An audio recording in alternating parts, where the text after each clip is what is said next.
สวัสดีจ้าเพื่อนๆจ้าเพื่อนๆจ้ากับยายน้องมื้อนี้ก็สิพาเพื่อนๆมาซองเบิ่งอันนี้ริมเขาเลยค่ะริมเขานะคะค่ะซึ่งก็ตรงนี้ก็จะเป็นตรงที่ไอ้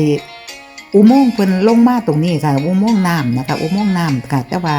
มื้อนี้ยายน้องก็มาซองเบิ่งตรงริมเขาพาเพื่อนๆเฮามาเบิ่งเพราะว่าทางอบตเพิ่นนะคะเพิ่นก็ให้ชาวบ้านนะคะเพิ่นมาทำความสะอาดเลาะริมเขานี่จ้ะเพิ่นก็จะถางที่มันบังทิวทัศน์มันบังทิวทัศน์ที่สวยงามข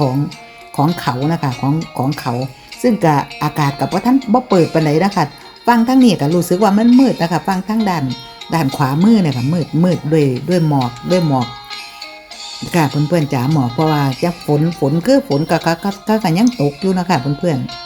ๆจ้าจึงก็นี่ก็คือยายน้องก็ยืนอยู่ทึ่งไอ้ริมเขานะคะริมเขาแล้วก็มีที่พักริมเขานำนะคะนี่ก็ทายทำให้เพื่อนๆเฮาเบิ่งนะคะสำหรับด้านทางนี้ก็จะมองบ่เห็นหยังเพราะว่ามืดค่ะมืดมากนะคะแต่ว่าด้านทางซ้ายมือของเฮาเนี่ยค่ะก็สว่างอยู่ค่ะเพราะว่า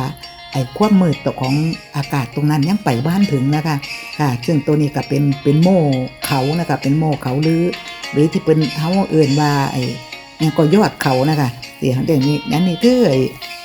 พื้นข้างล่างค่ะพื้นข้างล่างค่ะยายน้องกับพยายามซูมให้เพื่อนๆเบิ่งนะคะซึ่งกับมันก็ปกคลุมไปด้วยหมอกนะคะเพราะว่าอากาศบ่เปิดนะคะก็มาเบิ่งมื้อนี้ค่ะจ้าเพื่อนๆจ๋าค่ะขอเชิญเพื่อนๆเฮาเบิ่งภาพเบิ่งหยังไปนํกันเนาะจ้ะเนาะแล้วก็ฟัง